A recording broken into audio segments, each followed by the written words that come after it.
Hello મિત્રો, તો આજે આપણે બનાવવાના છે પનીરનું શાક ગુજરાતી સ્ટાઇલમાં, એકદમ દેશી સ્ટાઇલમાં.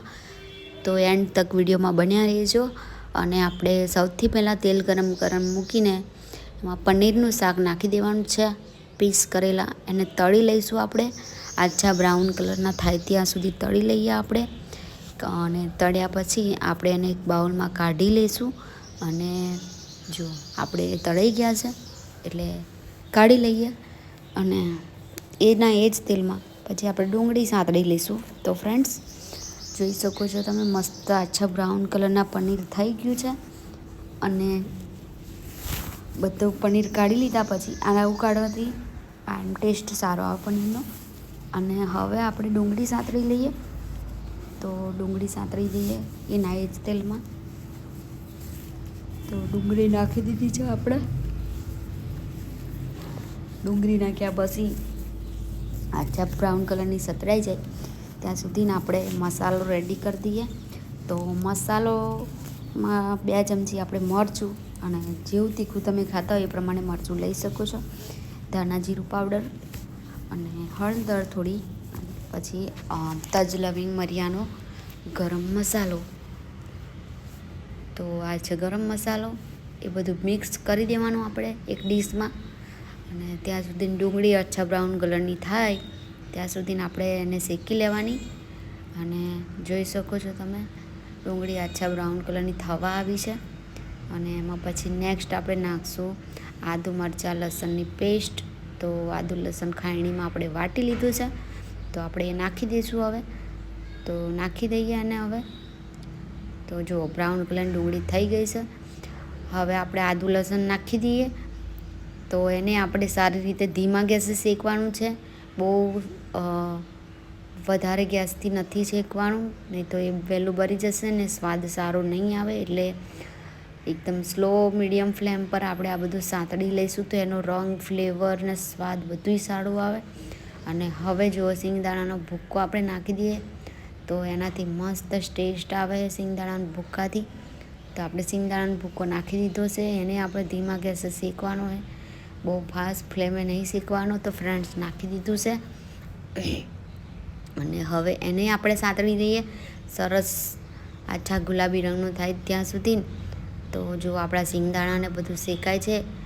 અને હવે આપણે પછી બીજા મસાલા એડ કરશું આ બધું સરસ શેકાઈ જાય પછી. તો ફ્રેન્ડ્સ, હવે પેલું મરચાંનું ને બધું નાખી દઈશું આપણે. તો થોડી વાર જો આપણે આને શેકી લઈએ પછી એડ કરીશું અંદર. તો જો મસાલો બધો આપણે નાખી દીધો છે, ડીશમાં કાઢ્યો તો એ. તો જુઓ ફ્રેન્ડ્સ, મસ્ત મસાલો શેકાય છે. અને એટલું સરસ સુગંધ આવી રહી છે, કેમ કે સિંગદાણાનો ભૂક્કો. અને હવે એમાં થોડું આપણે પાણી રેડશું. પાણી રેડવાથી મસાલો બળે નહીં અને મસ્ત સુગંધ છોડે, કલર બી સારો છોડે. એટલા માટે તો ગ્રેવી બનાવવાની હોય ને તો આવું પાણી નાખીએ ને તો સરસ ગ્રેવી બને. તો ફ્રેન્ડ્સ, જો ગ્રેવી બને છે.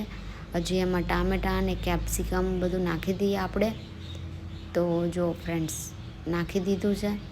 અને એને આપણે સાંતળી લઈશું મસ્ત. ટામેટામાંથી થોડું પાણી નીકળશે એટલે થોડી વાર ટામેટાં શેકીએ તેલમાં, પછી એમાં પાણી રેડીએ એટલે ગ્રેવી એકદમ મસ્ત જાડીને ઘટ્ટ થઈ જશે.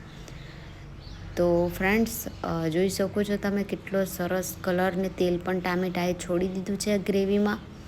તો હવે જોઈ શકો છો તમે, હવે થોડું પાણી રેડશું આ સ્ટેજ ઉપર આપણે. તો જો ફ્રેન્ડ્સ, કેટલું સરસ લાગે છે અને એકદમ મસ્ત ચટાકેદાર અને ટેસ્ટી બને છે આવી રીતે પનીર. તમે પણ કોઈક દિવસ આવી રીતે ટ્રાય કરજો ફ્રેન્ડ્સ પનીર બનાવવાનું. તો જોઈ શકો છો, હવે ગેસ થોડો ફાસ્ટ કરી દઈશું આપણે. અને આમ ગ્રેવી સાંતળી લઈશું. અને આ ગ્રેવીને આપણે પાણી રેડ્યા પછી તેલ ના છોડે ત્યાં સુધી શેકવાની છે. તો એનાથી બહુ મસ્ત ફ્લેવર આવે છે. તો જોઈ શકો છો તમે, તેલ છૂટી દીધું છે, સાઈડ પર દેખાય છે તમને. તો આપણે તેલ એનું છોડી દીધું છે એટલે ખબર પડી જાય કે ગ્રેવી રેડી થઈ ગઈ છે. તો ફ્રેન્ડ્સ, મસ્ત મજાની ગ્રેવી આપણી થઈ ગઈ છે. ને છેલ્લે આપણે નાખવાનું છે ગ્રેવી કાજુની જે બનાવી હતી આપણે વાટીને, તે ગ્રેવી આપણે એડ કરી દઈશું. એનાથી બહુ મસ્ત ટેસ્ટ આવે છે. તો ક્રીમી ટેસ્ટ આવે એકદમ. તો જોઈ શકો છો તમે. અને પછી આપણે એમાં હવે લાસ્ટમાં પનીર એડ કરી દઈશું. અને મારી હંમેશા આદત છે કે હું નમક લાસ્ટમાં જ નાખું છું, પહેલાં નથી નાખતી. તો ફ્રેન્ડ્સ મસ્ત બધું શેકાઈ ગયું છે અને બધું મીઠું એવું પછી આપણે નાખી દઈશું. અને જો નીચે ચોંટે છે એટલે થોડો ગેસ ઓછો કરી દેવો પડશે. અને પછી આપણે એમાં થોડો રસ્સો કરી દઈશું ફ્રેન્ડ્સ. તો જો મસ્ત મજાનું પનીરનું શાક તૈયાર થઈ ગયું છે.